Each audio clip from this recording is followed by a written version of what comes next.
Hi, నేను మీ cat బాబు. ఈరోజు ప్రశ్నోత్తరాల కార్యక్రమంలో ఒక సంచలనాత్మకమైన ప్రశ్నతో మీ ముందుకు వచ్చాం. దానికి సమాధానం చెప్పడానికి మన మధ్యన ఉన్నారు హనీ జాన్సన్ గారు. వందనాలు సార్. వందనాలండి. నా ప్రశ్నల్ని మీ ప్రశ్నలుగా ఆయనకి సంధిస్తున్నాను. ఆయన సమాధానాల్ని మీ సమాధానాలుగా మీరు మతోన్మాదులకు సంధించండి. అయితే ఇందులో మన ప్రశ్న ఏంటంటే, సార్, చాలామంది మతోన్మాదులు మరియమ్మ గారిని చాలా తప్పుపడుతూ కన్యక గర్భాన పుట్టడం ఏంటి, అసలు కన్యక ఎక్కడైనా కంటుందా, ఇది ఎంతవరకు నిజం అంటే నేను ఆ మాట అనకూడదు, కానీ వాళ్ళు ఏమంటుంటారంటే అదంతా అబద్ధం. మరియమ్మ యేసుక్రీస్తు గారిని కనడానికి ఇంకెవరితోనో సాంగత్యం చేసినట్టుగా వాళ్ళు అంటూ ఉంటారు వాళ్ళ కంపు నోరులతోని. దాన్ని పురాణాలు ఇతిహాసాలు మీకు పట్టుంది కాబట్టి అందులో ఒక సందర్భాన్ని మీరు ఏదైనా మాకు ఏది రైటు ఏది తప్పు అని మాకు చెప్పవలసిందిగా కోరుతున్నాను. అసలు పురాణాల వరకు ఎందుకు వెళ్ళామంటే వాళ్ళకి ప్రశ్నించడం మాత్రమే తెలుసు, మనం సమాధానం చెప్పి ప్రశ్నించడం మనకు తెలియాలి. అందుకని మేము పురాణాల కోసం మిమ్మల్ని అడగడం జరిగింది. మీ సమాధానం. తప్పకుండానండి. మొదటిగా ఈ యొక్క కార్యక్రమాన్ని వీక్షిస్తున్న నా ప్రియులందరికీ కూడా ప్రభు పేరట శుభములు. ఈరోజు ఎప్పటి నుంచో మీతో నేను చెప్పాలనుకుంటున్న ఆన్సర్ని ఈరోజు ప్రశ్నగా నాకు సంధించారు మన క్యాట్ బాబు. మరలా ఆయన నన్ను ఇంటర్వ్యూ చేయడానికి ఆ స్టూడియోకి పిలిచారు. తప్పకుండా మీ ప్రశ్నకు నేను జవాబునే కాదు, బలాన్ని కూడా చేకూర్చే ఆధారాన్ని కూడా మీకు ఇవ్వాలని నేను ఆశపడుతూ ఉన్నాను. ఈరోజు చాలా వరకు మతోన్మాదంతో రెచ్చిపోతున్నటువంటి చాలా ఇంచుమించుగా 100కి గతంలోనైతే తక్కువ మంది ఉండేవారు. ఇప్పటికీ నానాటికి సంవత్సరాలు పెరుగుతున్న కొలది వారి రేటు పెరుగుతూ ఉంది, మతోన్మాదుల సంఖ్య పెరుగుతూ ఉంది. వీరందరూ కూడా మూకుమ్మడిగా క్రైస్తవ్యం మీద దాడి చేసి దాంట్లో ప్రాముఖ్యమైనటువంటిది ఏదంటే క్రీస్తు పుట్టుక, దాన్ని అవహేళన చేయాలని కొంచెం అనుకుంటూ ఉన్నారు. ఎందుకంటే పుట్టుకనే అవహేళన చేస్తే ఇప్పుడు ఎవరైనా సరే మనుషులు అరే నీ పుట్టుక మంచిది కాదరా అని అంటే అది చాలా ఎక్స్ అయిపోతుంటాడు అన్నమాట. దాని మీదే కొట్టి అవమానించాలని వాళ్ళ ఉద్దేశం. అంతే. అంటే ఎవరైనా జనరల్గా నువ్వు మనిషికి పుట్టావా మానవుకి పుట్టావా అంటే పుట్టుక మీదే మాట్లాడు కోపం వస్తుంటుంది. మీ అమ్మ నిన్ను కనలేదేట్రా అని అంటుంటారు. మీకు తెలుసు కదా, అప్పుడప్పుడు అంటే ఫ్లోలో అంటున్న మాటలు తిట్టడానికి మీ నాన్న ఒక్కడ కాదేట్రా అని అంటుంటారు. అవును, మాట్లాడుతారు. విన్నారు కదా. ఇలా వచ్చినప్పుడు ఎవరికైనా జనరల్గా కోపం వస్తుంది. అలా క్రైస్తవుల్ని కోపం రప్పించి వారి మతోన్మాదపు పైశాచకపు ఆనందాన్ని ఎంజాయ్ చేయాలని చూస్తూ ఉన్నారు. మీకు ఎందుకు నేను అవకాశం నేను ఇస్తాను, వారికి అంత ఎంజాయ్మెంట్ నేను ఇవ్వను కదా. ఓబీసీ అసలు ఇవ్వను. ఎందుకంటే ఇన్ని రోజులు నేను చాలా కాముగా సౌమ్యంగా ఎందుకు వెయిట్ చేశానంటే బుల్లెట్స్ లోడ్ చేయడానికి. ఎస్, ఇవన్నీ కూడా మామూలు లోడ్ చేయడానికి కాదు, అప్డేట్ వెర్షన్. మామూలుగా చెప్తే వాళ్ళకి అర్థం కాదు కాబట్టి ఇంకా కొంచెం 3.0 వెపన్స్. ప్రపంచం అంతా కాలం ముందుకు వెళ్తుంది. ఒక పదం ఉంటుంది, you have to be update అంటాం అవతల. అంటే నువ్వు అప్డేట్గా ఉండని. మనం కూడా మతోన్మాదులకి ఏం చేయాలంటే అప్డేటెడ్గా ఉన్నటువంటి సమాధానాలు చెప్తూ ఉంటే వాళ్ళు కొంచెం ఎలా ఫీల్ అవుతారు అన్నదే తర్వాత వాళ్ళకి విడిచిపెడతాం. తర్వాత మింగుతారో కక్కుతారో దాచుకుంటారో దాన్ని ఏమంటారు, దాన్ని పెంచుకుంటారో వాళ్ళకి విడిచిపెడతాం. ఇక విషయానికి వద్దాం. మరియమ్మ గారి గురించి మాట్లాడడానికి అసలు మీ దగ్గర ఉన్న ఆధారాలు ఏంటని మొదటిగా ఎవరైతే ఇలాంటి మాట్లాడుతున్నారో మిమ్మల్ని నేను ప్రశ్నిస్తున్నాను. కన్యక గర్భము ధరించడం ఏంటి, అంతేనా? అది ఆటంకమా? అదే కదా బాధపడుతున్నారు వాళ్ళు, అదే ఎటకారం చేస్తుంటారు. అంతేనా? అంటే ఆవిడ్ని ఒక వ్యభిచారిగా చిత్రీకరించే ప్రయత్నం చేస్తూ ఉంటారు. ఓకే. దాన్ని బట్టి క్రైస్తవ్యాన్ని మొత్తాన్ని అవమానించడం ఎందుకు అలాగా? అయితే కన్యక గర్భాన్ని పుట్టడం అది తప్ప అనేది మన ప్రశ్న. కన్యక ఒకవేళ పరాయి పురుషుడితో పోతే తప్పు. బాగా ఆలోచించండి. ఒక కన్యక పరాయి పురుషుడితో మరొక పురుషుడితో పోతే తప్పు. మరియమ్మ గారి క్యారెక్టర్ని ఒకవేళ మీరు చదువుకుంటే, బాగా వినాలి, చదువుకుంటే మీరు, ఆవిడ పురుషుని ఎరగనిది అని ఉంటుంది బైబిల్లో. పురుషుని ఎరగనిదై ఉన్నదేని. ఎవరైతే తనకి ప్రధానం అనగా పెళ్లి చేసుకున్నారో యోసేపు గారు, అప్పుడు దూత వచ్చి యోసేపు గారితో చెప్పిన సందర్భం, ఆయన అంతకంటే ముందుగా ఆలోచించుకున్న భార్య గర్భం ధరించింది ఏంటి అని, నీతిమంతుడే ఉండి ఆవిడని విడనాడాలని అనుకోవడం, ఇవన్నీ కూడా వాళ్ళకి తెలుసు. మత్తయి సువార్త మొదటి 2 అధ్యాయాలు చదువుకుంటే, అలాగే లోకాసు వార్త చదువుకుంటే మనకు అర్థమవుతుంది. 1-2 అధ్యాయాల్లోనే ఇవన్నీ ఉంటాయి. ఇవన్నీ మనం చదువుకుంటే కంటిన్యూగా మీకు అర్థమవుతుంది. దీని మీద కూడా ప్రశ్న ఉంది, తర్వాత తప్పకుండా మాట్లాడదాం. ముందు మీ ప్రశ్నకి జవాబు చెప్తాను. ఇక మరియమ్మ గారి యొక్క భర్త గారి యొక్క ఆలోచన ఇబ్బంది పడుతూ ఉన్నప్పుడు దూత వచ్చి చెప్పడం, అది ఏం జరిగిందో చెప్పడం, మరియమ్మ గారికి యోసేపు గారి కంటే ముందు మరియమ్మ గారి దగ్గరికే దూత వచ్చి దేవుడి సంకల్పాన్ని వివరించడం, ఆ కన్యక దాన్ని అంగీకరించిన తర్వాత గర్భం ధరించిన తర్వాత దేవదూత వచ్చి యోసేపు గారికి చెప్పడం, ఇవన్నీ కూడా చాలా క్లియర్గా రాయబడి ఉన్నాయి. ఇప్పుడు వీరికి వచ్చిన ఆటంకం ఏంటంట, వీరికి వచ్చిన నొప్పి ఏంటంట? వీళ్ళకి వచ్చిన నొప్పి ఏంటంటే, ఇప్పుడు అంటే వాళ్ళ గ్రంథాలు ఎక్కడ కూడా కన్యక గర్భాన్ని జనించడం లేదు, ఎవరెవరితో వెళ్ళిపోయి కన్నడమే ఉంటుంది. అది వాళ్ళు తట్టుకోలేకపోతున్నారని నా అభిప్రాయం. రంభా, ఉర్వశి, మేనక, తిలోత్తమని మీరు విన్నారండి పేర్లు? వాళ్ళు దేవతలు అంటారుగా, దేవవేశ్యలు అవి. అదే దేవవేశ్యలు అంటే అదే ఎక్కడ చేస్తే మాత్రం వ్యభిచారులు. ఇప్పుడు అప్పుడు పూర్వంలో వాళ్ళ కథల్లో రాసుకున్నవే, బాగా తపస్సులు చేస్తుంటే. అంటే ఇప్పుడు వీళ్ళకి భోగం మేళ ఎలాగో అక్కడ సముద్రంలో వాళ్ళకి కూడా భోగ మేళ అనేది వచ్చిందే అక్కడ పైనుంచి అని వీళ్ళు చెప్తారు. అదే ఒక పాట కూడా ఉంటుంది సార్ దానికి. అదేంటంటే పవన్ కళ్యాణ్ గారి ఏదో సినిమాలో పాట ఉంటుంది, మీరు చేస్తే ఉప్పు మేము చేస్తే తప్ప, దాన్ని నాట్యం వండడం, దీన్ని మేళం వండడం, దీన్ని భోగం వండడం, ఇది ఎంతవరకు కరెక్ట్, మీరు ప్యాకెట్లు ఆడితే మేము అది ఏంటంటారు, అది దైవత్వం, మేము వాడితే మాత్రం జోదగాలమా అని చెప్పేసి ఒక పాట ఉంటుంది అనమాట. అలాగా మరియమ్మ గారిని పవిత్రరాలైన మరియమ్మ గారిని చిత్రీకరించే ప్రయత్నం చేస్తూ ఉంటారు. అంటే ఒక జోక్ నాకు నవ్వు వచ్చి, దేవవేశ్యలు ఏంటండి అసలు? దేవవేశ్యలే అసలు, వేశ్యలు దేవతలేటి? దేవవేశ్యలనే ఒక పదాన్ని నేను విన్నాను. రంభా, ఉర్వశి, మేనక, తిలోత్తమ మాట, ఇంకా చాలా మంది ఉన్నారు. అంటే వీళ్ళందరినీ అంట దైవత్వంలో కూడా వేశ్యత్వం ఉందా? అసలు దైవత్వంలో వేశ్యత్వం లేకపోతే వేశ్యత్వమే దైవత్వమో నాకు అర్థం కాదు గ్రంథాల ప్రకారం. అంతే, అసలు వేశ్యత్వమే దైవత్వమో, దైవత్వం వేశ్యత్వం ఆపాదించాలనుకుంటున్నారు. ఇంత జుగుప్సాకరమైనటువంటి, ఇంత ఏక్యమైనటువంటి సందర్భాలన్నీ వీళ్ళ దగ్గర పెట్టుకొని పవిత్రాలైనటువంటి మరియమ్మ గారిని, పరిశుద్ధుడైనటువంటి యేసుక్రీస్తుని ప్రశ్నించడం అంటే కనీసం వాళ్ళ మోకాలకి, వాళ్ళ జీవితాలకి సిగ్గేసిందని అడుగుతున్నాను మొదటగా నేను. అయితే కన్యక గర్భాన పుట్టడం దేవుని సంకల్పమే తప్ప వీళ్ళ దగ్గర నుంచి మాట్లాడిపించుకోవడం కాదు కదా. ఎందుకంటే ఆయన పుట్టుకనేది ఒక స్పెషల్ ఉండాలి, స్త్రీ పురుషుల కలయిక పాపం ఉన్నట్టుగా మనం మాట్లాడుతున్నామని వీళ్ళు అంటున్నారు. అది దేవుడు ఏర్పరిచిన బంధం. మీకు ఇందాక అదే చెప్పాను, దేవుడు ఏర్పరిచిన బంధం కనుకే మరియమ్మ కడ వరకు యేసుక్రీస్తుతో ఉన్నారు, యోసేపు గారు కూడా ఉన్నారు. విన్నారా? దేవుడు చేసిన సంకల్పం కనుక.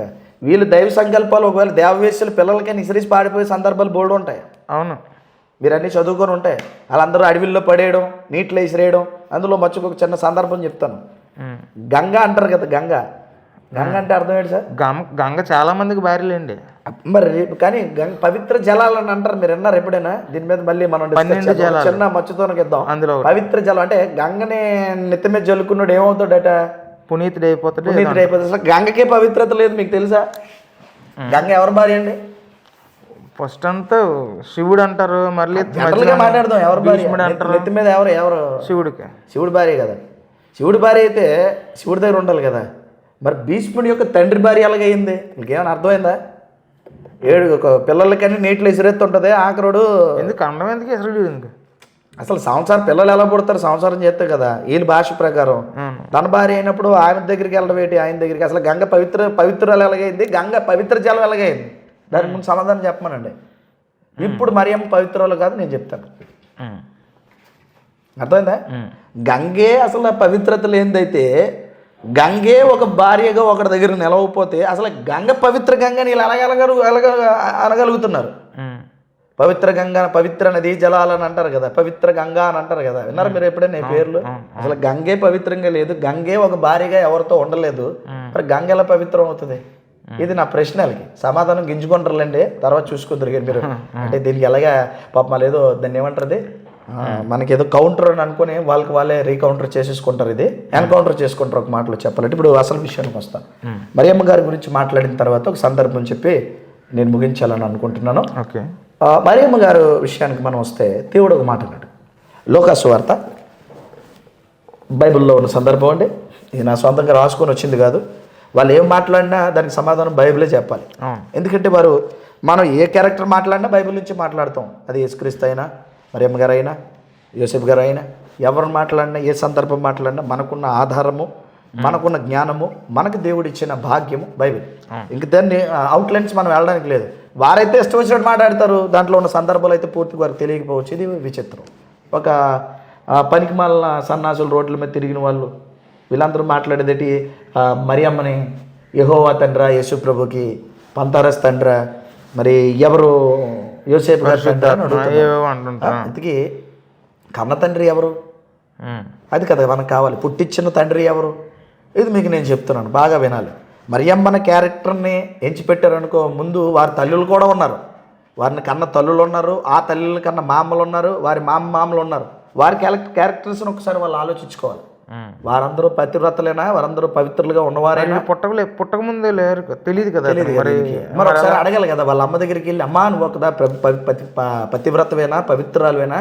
నన్ను కన్నావంటే పవిత్రంగా మా నాన్నగారితోనే కన్నావా, లేకపోతే ఇంకేమైనా సంబంధం ఉందా నీకు ఎవరితోనే? వాళ్ళ అమ్మని అడగాలి. ఎందుకంటే ఈ మాటలు ఎందుకు అలాగ అడగాలనిపిస్తుంది అంటే, అంత హార్ష్గా అడుగుతున్నారంటే మీకు బాధ కలిగిందా? నేనైతే బాధపడి అడగట్లేదండి. ఇది నేను ప్రశ్న వేస్తున్నాను, వారిని శంకించాలని అడగట్లేదు. ఒకవేళ వాళ్ళ తల్లిని నిజంగా అలాగే అడిగారు అనుకోండి, అప్పుడు ఏం చేస్తుంది అంటారు? మరియమ్మ గారు పవిత్రరాలని బైబిల్ సర్టిఫికేట్ ఇచ్చింది.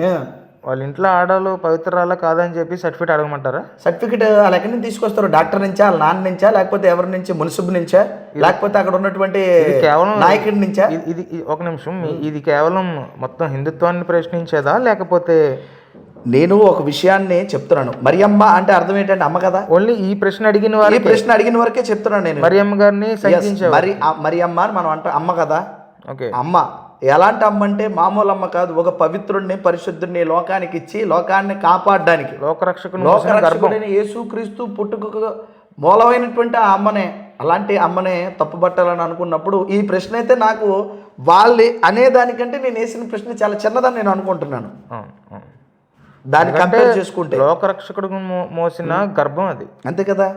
ఆ గర్భాన్ని అవమానిస్తున్నారు. ఎస్, ఇప్పుడు ఏ తల్లిని నేను అవమానించాలని నా ఉద్దేశం కాదు. ఏ తల్లినైనా మనం వెళ్ళి సపోజ్ మన అమ్మలే మనం వెళ్ళి, అమ్మా నువ్వు పవిత్రాలువేనా, నువ్వు నా తండ్రికి నన్నే కన్నావా, నీకు ఇంకేమైనా సత్సంబంధాలు ఉన్నాయా, ఇంకా నాకు ఎవరైనా తండ్రులు ఉన్నారా అని అడిగారు అనుకోండి, ఏ బిడ్డ అయినా తల్లిని అడిగితే ఏం చెప్తుంది? ఏముంది, చీపురు గట్ట తిరిగేస్తుంది, అంతే కదా. లేదంటే చెప్పు నెంబర్ రివర్స్లో ఏ నంబర్ అయితే ఆ నంబర్ పడిపోతుంది, ఇక్కడ చంప చెల్లి మనిపోద్ది, అంతే కదా.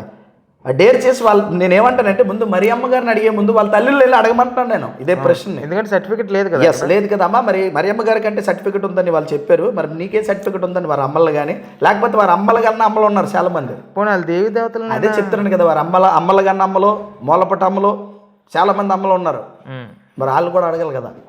ఎస్, నేను కూడా అదే అంటున్నాను. ఒక తల్లి క్యారెక్టర్ ఇక్కడ, ఒక తల్లిని అవమానంగా మాట్లాడినప్పుడు మనకు కూడా తల్లి ఉంది, మనకు కూడా పరిస్థితులు ఉన్నాయని, స్త్రీని గౌరవించాలని ఏదో పెద్ద సోది మాటలు చెప్తారు. ఏమని మాట్లాడతారండి వీళ్ళు? ఇండియాలో ఉన్న స్త్రీలను మాత్రమే గౌరవిస్తారా, వీళ్ళందరూ స్త్రీలను గౌరవిస్తారా? అంటే వాళ్ళ గ్రంథాల్లో ఉన్న శ్రీమూర్తుల్ని గౌరవిస్తారా, ఇతర గ్రంథాల్లో ఉన్న వారిని కూడా గౌరవిస్తారా? అంటే వాళ్ళ యొక్క నీతి, వారి యొక్క ధర్మం, వారి యొక్క ఆ ధర్మంలో ఉన్న జ్ఞానం ఏంటో మనకు అర్థమైపోయింది. కుసంస్కారం అంటారు దీన్ని. సంస్కారం కాదు, కుసంస్కారం అంటారు దీన్ని. అంటే సంస్కారవంతులుగా లేని వారు ఎవరైనా ఉంటే వీళ్ళే.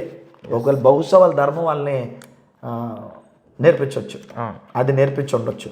మనల్ని ప్రశ్నించారు కాబట్టి సమాధానం చెప్తూ వారిని మనం ప్రశ్నిస్తున్నాం తప్ప ఊరికే వాళ్ళని అనవలసిన అవసరం మనకు లేదు. నేను ఎందుకంటే వాళ్ళకి నొప్పి తెలియదు కదా, అంతే కదండి. ఇప్పుడు నేనేమంటానంటే అవతరుడికి గిల్లినప్పుడు నొప్పి పెట్టిందని అన్నప్పుడు అవతరుడు నీకు గిల్లితే ఆ నొప్పి ఏంటో నీకు తెలుస్తుంది, అది తెలియాలి వాళ్ళకి. వాళ్ళు ఎలా ఉంటుందంటే అవతలని గిల్లేసి ఎంజాయ్ చేయాలనుకుంటే, నీకు ఆ నొప్పి తెలిసినప్పుడు, నీకు ఆ బాధ తెలిసినప్పుడు, ఎస్ నేను చేసింది తప్పు అని తెలుస్తుంది. కాబట్టి అందుకే మతం మందులకి రే బాబు మీ పిన్నిస్తో పడకుండా క్రైస్తవులు గుణపంతో పొడిచేస్తారా ఏంటరు? మా క్యాట్ బాబు అయితే మీకు మంచి చొరకలు వేస్తాడు. సో ఇప్పుడు ఆన్సర్కి వెళ్దామండి. చెప్పండి. లోకసువార్త 1వ అధ్యాయము 35వ వచనంలో ఆన్సర్ ఉంది. దాన్ని మీకు నేను చెప్పబోతున్నాను. బైబిల్లో మరియమ్మ గారి పుట్టుక గురించి. ఈ ఆఫ్టర్లు అనామతి గల్లి 10 పైసలు చిల్లరగాళ్ళు వీళ్ళు మాట్లాడితే ఎంత, మాట్లాడకపోతే ఎంత అండి. మన క్రైస్తవులకు మన సమాధానం నిరూపించడానికి వాళ్ళ గ్రంథంలో మనం ఒక్కొక్కటి క్యారెక్టర్ని అడిగామంటే కింద మీద తలకిందలు తపస్సు చేసిన క్యారెక్టర్ కరెక్ట్ అని, పరిశుద్ధమైందని, పర్ఫెక్ట్ కలిగిందని, నీతిమంతమైందని ఎవడు రుజువు చేయలేడు. ఎవరిని తీసుకున్నా ఎవరిని తీసుకున్నా ఒక క్యారెక్టర్ మనం తీసుకుని అడిగితే దాని క్యారెక్టర్ యొక్క పుట్టుపూర్వతలు చదివి ఒకవేళ మనం చూసుకుంటే చివరికి వెళ్ళినప్పుడు అంతా డొల్ల, ఓకేనండి, అంత పాపం, అంత నేరం, అంతా అంతా ఏముంటుందంటే అంత మేకప్ ఉంటుంది అక్కడ. ఎస్. ఇప్పుడు 35వ వచనం నేను చదివి వినిపిస్తాను. లోకసువార్త. దూత పరిశుద్ధాత్మ నీ మీదకి వచ్చును. దూత ఏమని చెప్తుందండి? ఏమొస్తుందట? పరిశుద్ధాత్మ నీ మీదకి వచ్చును. నీ మీదకి అంటే అర్థం ఏంటండి? నీ మీద దిగును. ఓకే. మీదకు వచ్చును అంటే అర్థం ఏంటి? నీ మీద దిగును, అవును, నిన్ను ఆవరించును. ఓకే, ఆ పవర్ నీ మీద దిగుతుంది. అర్థమైందా? నీ మీద దిగును. ఇంకా గట్టిగా మాట్లాడితే దూత నీ మీదకి వచ్చును. ఓకే. దూత చెప్తుంది ఏమంటే పరిశుద్ధాత్మ నీ మీదకి వచ్చును.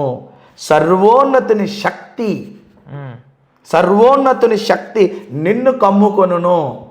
ఇక్కడ సర్వోన్నతుని శక్తి కమ్ముకొను అంటే ఆ దరిద్రపు కొట్టి సన్నాసులు ఎవరైతే ఉన్నారో మతోన్మాదులు పరిశుద్ధాత్మ కుమ్ముకొనును అంటుంటారండి. అవునండి.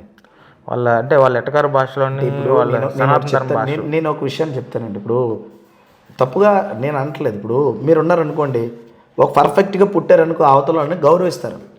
అవతల వాళ్ళు కూడా మనలాంటి వాళ్ళు కదా అని. ఇప్పుడు దాన్ని ఏమంటారంటే అద్వైతంగా పుట్టినోడు అంటే దాన్ని ఏంటంటే పుట్టుకలో తేడా ఉన్నోళ్ళు ఇలాగే మాట్లాడతారు. దాన్ని ఏంటంటే జీర్ణించుకోలేని తత్వం అంటారు దాన్ని. అసలు పరిశుద్ధాత్మ కమ్ముకొను కానీ ఎక్కడా లేదు. ఆయన శక్తి, సర్వోన్నతుని శక్తి పరిశుద్ధాత్మ నీ మీదకి వస్తుంది. సర్వోన్నతుడు అంటే దేవుడు. ఆయన శక్తి నిన్ను కమ్ముకుంటుంది. గనుక పుట్టబో శిశువు పరిశుద్ధుడై దేవుని కుమారుడు అనబడును. పరిశుద్ధుడై దేవుని కుమారుడు అనబడును. ఇప్పుడు చెప్పండి, తండ్రి ఎవరు?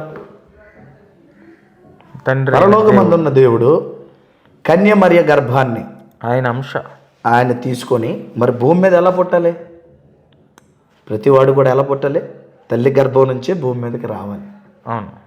ఆ గర్భాన్ని తీసుకొని పరిశుద్ధాత్మ శక్తిని కమ్మి దేవుడు ఆ రూల్ బ్రేక్ సర్వోన్నతుని శక్తి నిన్ను కమ్ముకొనును. నీ మీదకి ఏమొస్తుందంటే పరిశుద్ధాత్మ శక్తి వస్తుంది. పరిశుద్ధాత్మ నీ మీదకి వచ్చును. సర్వోన్నతుని శక్తి నిన్ను కమ్ముకొనును. గనుక పుట్టబో శిశువు పరిశుద్ధుడై దేవుని కుమారుడు అనబడును. ఇప్పుడు చెప్పండి.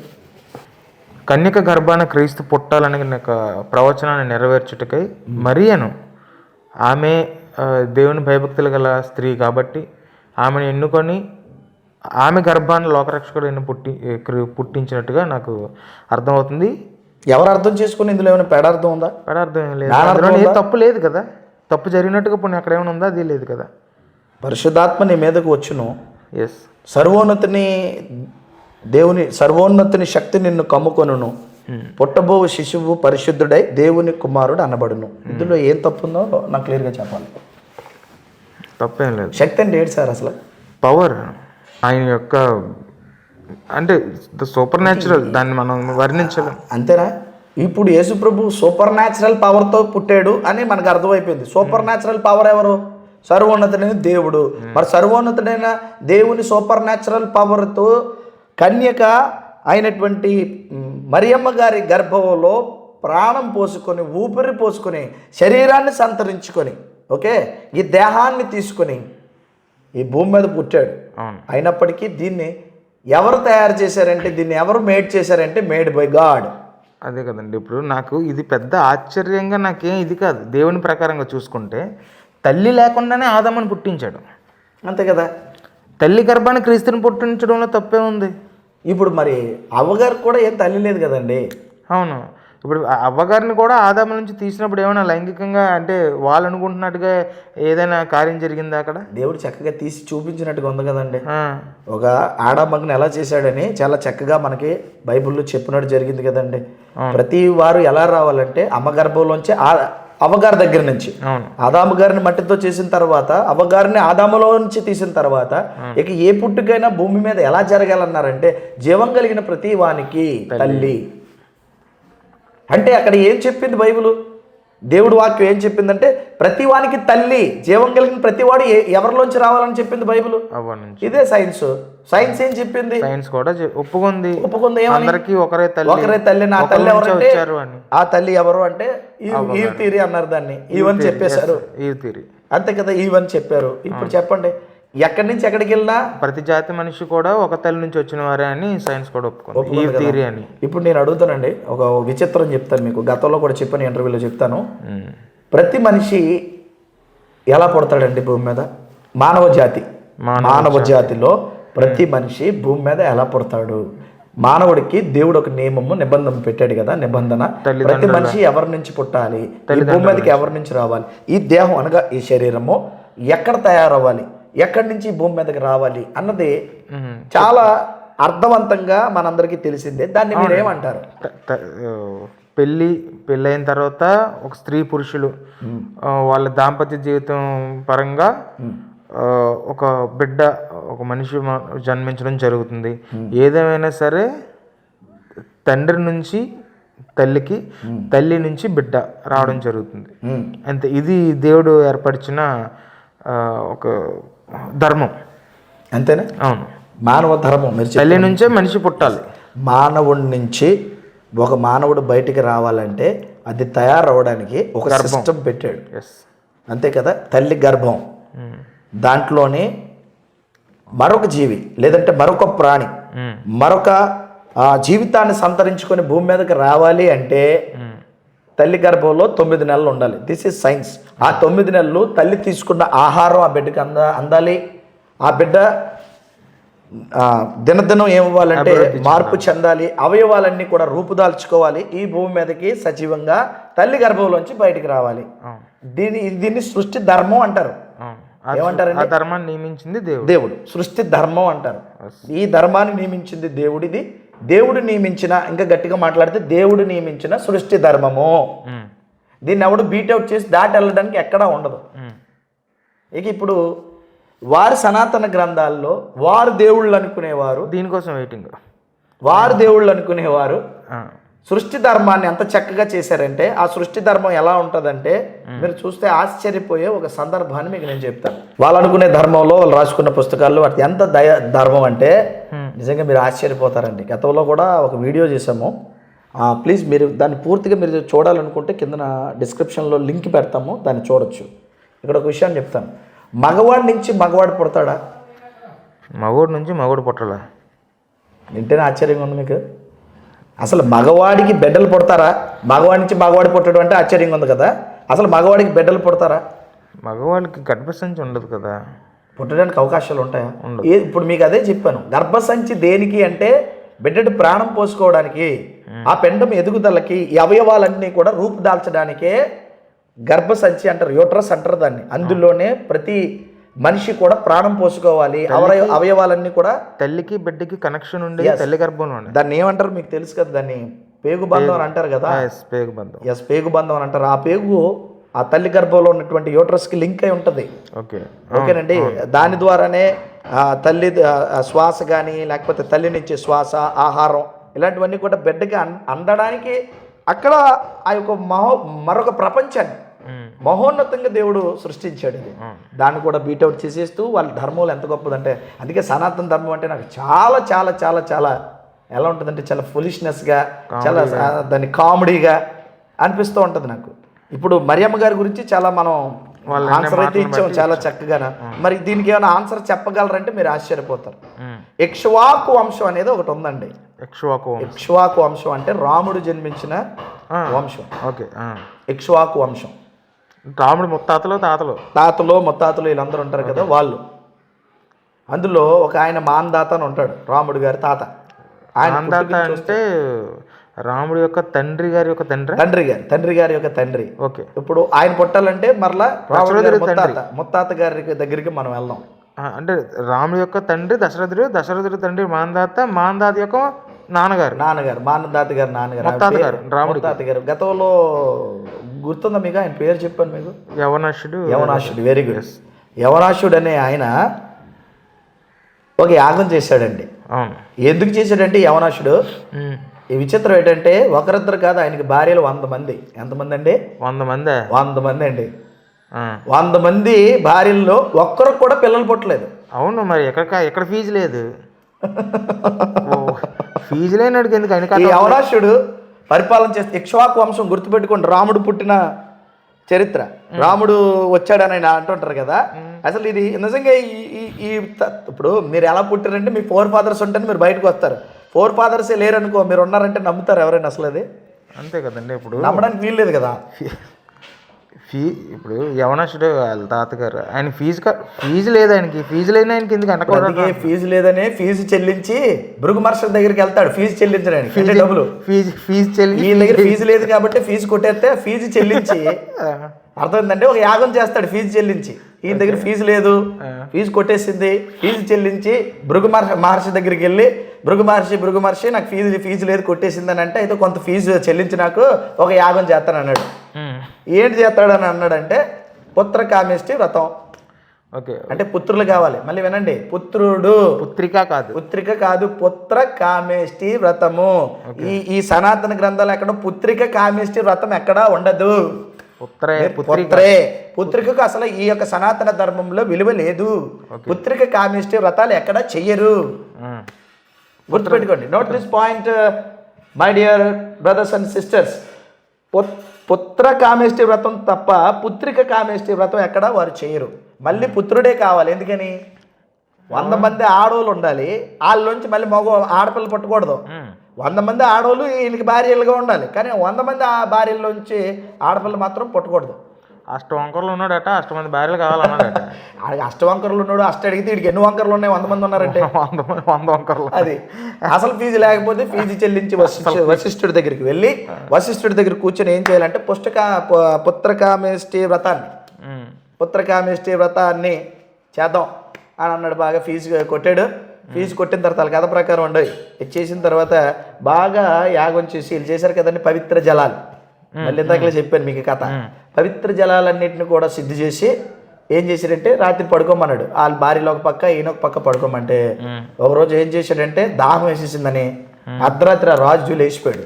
తెల్లవారితే గుహలోనా వాళ్ళు అక్కడ టెంట్స్ వేసారండి. అక్కడ వాళ్ళు ఏమంటే ఆశ్రమం, ఒక మాటలో చెప్పాలి.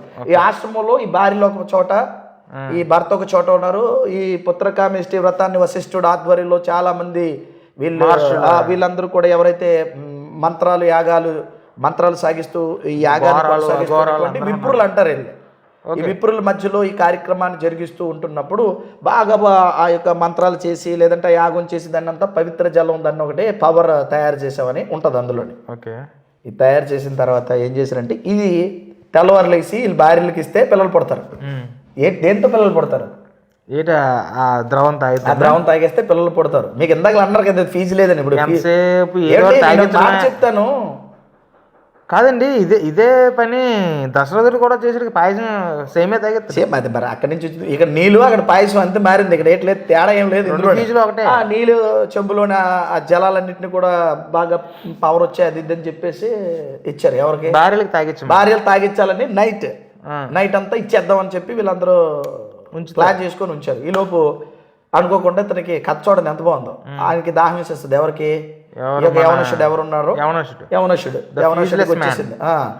ఆయనకు వచ్చేసి ఫీజ్లెస్ మ్యాన్ ఎవరైతే ఉన్నారో యవనస్తుడు మంచి పేరు పెట్టారు. ఫీజ్లెస్ మ్యాన్ ఎవరైతే ఉన్నాడో ఈ బ్రెయిన్లెస్ ఫెయిలోస్ ఉన్నారు కదా, ఈ ఫీజ్లెస్ మ్యాన్ అయితే వీళ్ళు బ్రెయిన్లెస్ ఫెయిలోస్. వీళ్ళందరూ కూడా ఇదో పెద్ద ఇక్ష్వాకు ఏడాది సాగదీసి ఇక్ష్వాకు వంశంలో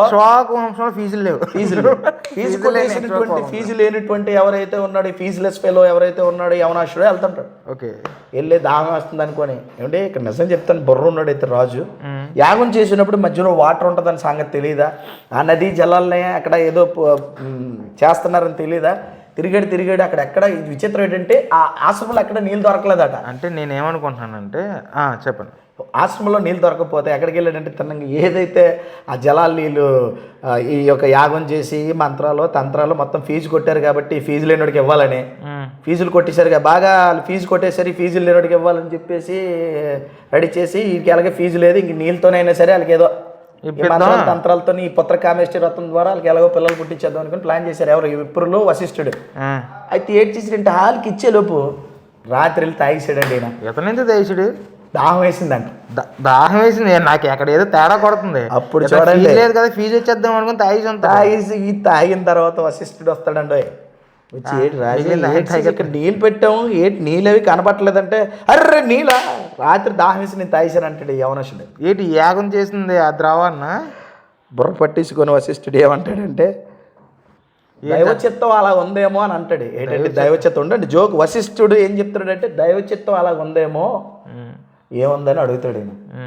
ఏముందంటే నీ దగ్గర ఫీజు లేదు కదా, ఫీజులు కొట్టేసి నీ దగ్గర ఫీజు తీసుకొని మేము ఏం చేసామంటే బాక్స్ ఇచ్చేసాము మేము అందరికీ నీ భార్యలకి ఏదో వాటర్ అది సిద్ధం చేసేదో ఎలాగోలాగా మంత్రతంత్రాలతో మేము పుట్టించేద్దాం అని అనుకున్నాం.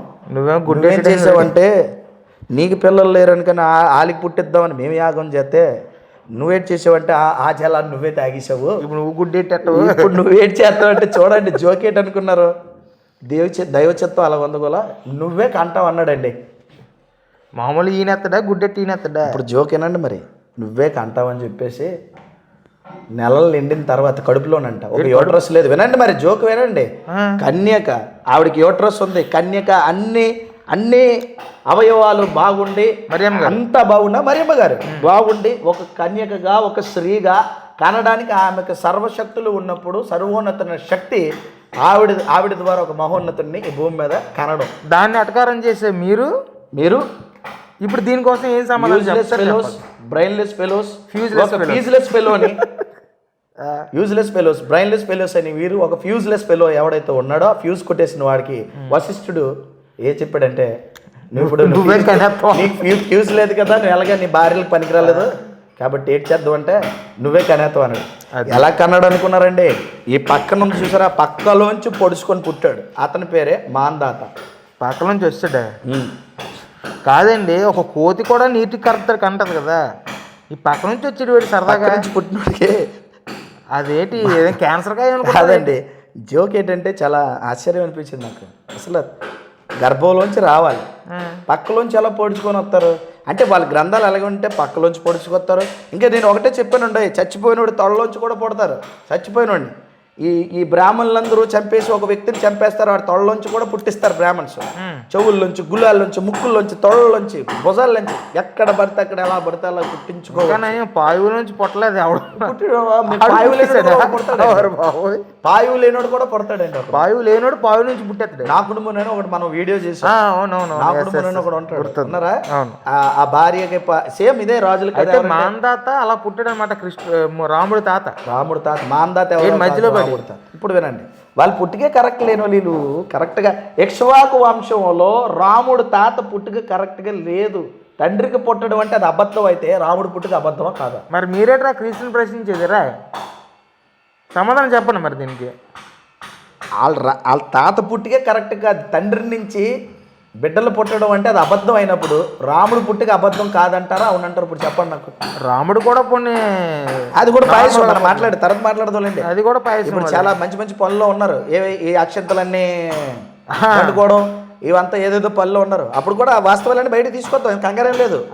అయ్యో ఏంటి ఇప్పుడు క్రిస్మస్ రోజు మాటలు మాట్లాడినప్పుడు ఇప్పుడు వచ్చిన పండుగలు సంక్రాంతి ఉంది, మకరం ఉంది, ఏది భోగి ఉంది, ఆ తర్వాత అయోధ్యలోని ఎంత తతాంగం ఉంది, ఆ తర్వాత వీళ్ళకి ఇంకేం పండుగలు ఉన్నాయి, మంచి మంచి పండుగలు. ఈ సంవత్సర కాలం అంతా కూడా ఊరమ్మూర్ల పండుగలు మొదలుకొని వీళ్ళు దేవి దేవతల పండుగలు అంతే కదా. ఇప్పుడు మీరు క్రిస్మస్ ని యేసుక్రీస్తుని ప్రశ్నిస్తే ఎన్ని మీ ముందు ఉన్నాయి, రెడీగా ఉండండి. మరి స్టూడియోకి పిలిచి ఎంత చక్కగా మరియమ్మ గారి యొక్క గొప్పతనాన్ని చెప్తే మా మాందాత గారు ఫీజు ఎగిరిపోయినటువంటి ఎవరైతే నాన్న ఉన్నాడో యవనాశుడు వాళ్ళ నాన్న ఉన్నాడో, ఫీజు ఎగిరిపోయినటువంటి యవనాశుడికి పుట్టినటువంటి మాందాత. ఇది నమ్మొచ్చా?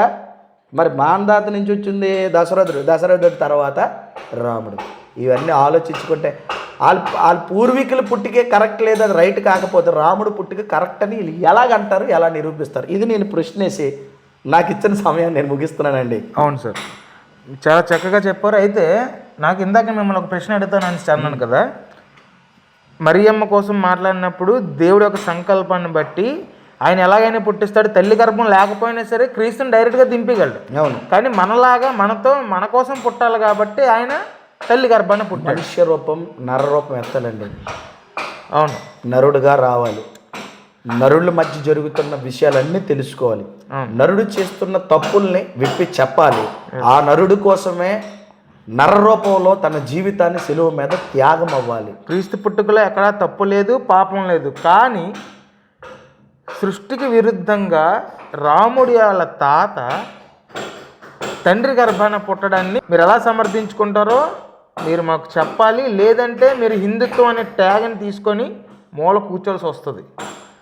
మీరు అడిగిన ప్రశ్నకు మీ సమాధానం చెప్పి మీకు ప్రశ్న వేస్తున్నాము కాబట్టి మీకు సమాధానం చెప్పాలి. మరొకటి ఏంటంటే, సార్ ఇందాక మిమ్మల్ని ఒక ప్రశ్న అడదాం అనుకుంటున్నాను. ఇప్పుడు మరియమ్మ కోసం తేల్చేశారు, రాముడు తాత కోసం తేల్చేశారు. ఇప్పుడు నాకు రాముడు కోసం తేలాలి. 2 లైన్లో చెప్పండి. ఏంటంటే, రాముడు దేవుని వరకు, యేసుక్రీస్తు గారి వరకు అవసరం లేదు. యోసేపు గారితోనే ఆయన తుల్లిపోయాడు అని నేను అనుకుంటున్నా. ఏ విషయంలోనంటే, యోసేపు గారు తన భార్య తన పార్టిసిపేషన్ లేకుండా